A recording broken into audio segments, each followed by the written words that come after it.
The first thing I noticed wasn't the pain, it was the silence. 1 second we were laughing, the next, a sound like the world cracking open, and then nothing. Just a high-pitched ringing that swallowed everything. I looked down at my left hand. It didn't look like a hand anymore. 2 fingers were simply gone. Not bleeding, gone. The ring finger hung from a strip of skin, swaying. From the center of my palm, blood pushed out in steady, rhythmic pulses, like a heartbeat that hadn't realized yet it should stop. I remember thinking, hands don't look like that. Hands don't look like that. Then I turned to my sister. I knew it was Natasha only because of her pink knitted sweater. Where her face had been, I won't describe it all. I'll just say that the glass had taken most of it. One eye was submerged in a mess of tissue and embedded shards. Where the other eye should have been, a dark, collapsed socket stared back at me. Her mouth was open. The sound she made doesn't have a name. On the branches above us, our little roof, our little hideout, hung pieces of us, lit by the afternoon sun like some grotesque decoration. And then the pain arrived. My name is Alex. This is the story of the summer my sister lost her face. We were both 12, and it started like every other afternoon. Here's how it began. Natasha and I were inseparable. Where I went, she followed. Where she was afraid, I pretended not to be. That's what older brothers do. That summer, we'd built ourselves a hideout in the overgrown bushes behind our house. A real one, with cardboard floors and branch walls thick enough to feel like walls. We played store in there, trading leaves for imaginary money. It sounds childish now. It was the best place in the world then. The local boys had found it once before, broke it apart, just to watch us cry. We rebuilt it. That day, we heard them again. Laughter from behind the green wall. The youngest one came in first, pushed forward by the others. He set a smoking glass bottle on the ground and ran back out, still giggling. Natasha was sitting closer to it. I reached out to throw it away. In Russia, kids called them carbide bombs. You fill a bottle with calcium carbide, a gray industrial mineral that reacts violently with water, seal it, and wait. The boys had added water before they came in. They knew exactly what they were doing. The surgeons saved Natasha's left eye. They saved my ring finger. They told us we were lucky. I needed several surgeries. The scars on my face faded to something almost invisible. I learned to use my right hand. I refused the cosmetic prosthetic for what remained of my left. Rubber fingers that didn't bend, stiff and useless. Something about strapping a dead man's hand onto my wrist made me want to be sick. Natasha was not as lucky. The surgeons did what they could. They reconstructed something in the center of her face that vaguely resembled a nose. They reattached what remained of her cheeks.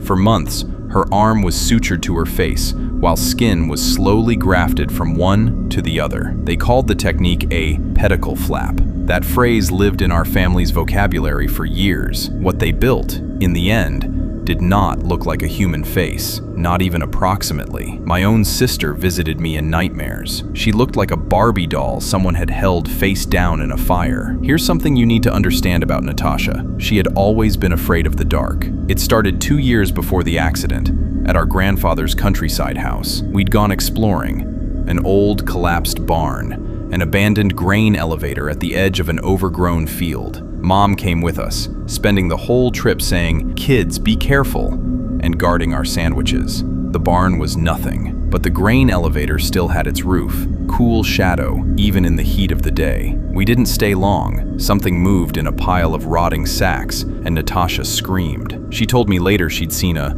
crawling shadow. Just mice, obviously. But after that day, she wouldn't sleep without a nightlight, wouldn't go to the cellar alone. Any attempt to leave her in darkness ended in full panic. I teased her. I'm not proud of it. Eventually I stopped, because she was my sister, and held her hand for a long time the night the power went out while she was in the bath. After the accident, the fear came back. Except now, it had teeth. She told me, "Arms around my neck," while I tried not to flinch at the face pressed against mine, that the crawling shadows were coming at her from the blind side. the side with no eye. She couldn't sleep without medication. She couldn't be reasoned with. She sat on her hospital bed and turned her head constantly, ceaselessly, like an owl, scanning the room, every corner, every wall, over and over. The doctors hoped it would fade with time. When they finally let us bring her home, she still hadn't stopped. I won't pretend I was a good brother in those months. I couldn't study, couldn't read,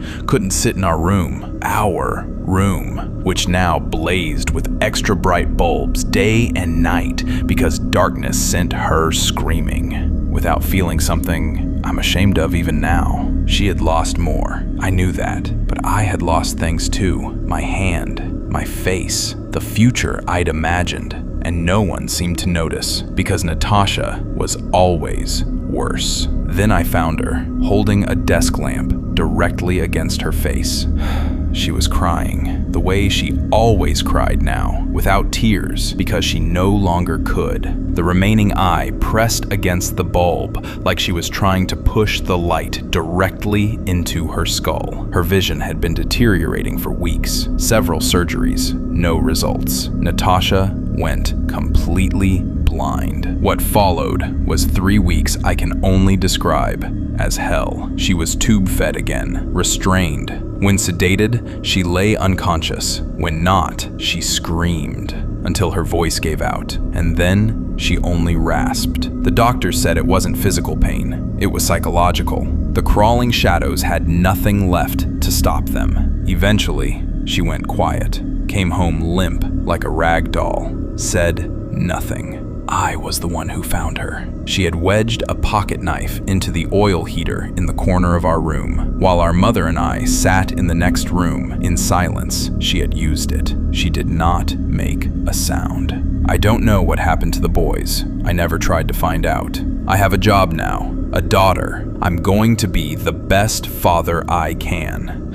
But some evenings, when I feel myself running empty, I put her to bed, lock myself in the kitchen, and pour a glass of vodka. I don't turn on the TV. I sit at the table in the quiet, and I remember Natasha, and I try very hard not to look at the corner behind the refrigerator, because the shadows there, the flat, silent ones, have been getting closer. Guys, thank you so much for the 112 views on my last video. I'm really happy that you liked it and that 2 people even subscribed to my channel. I'm trying to find a style that you'll enjoy so I can create content on my own a few times a week. Thank you so much for your support, dear friends.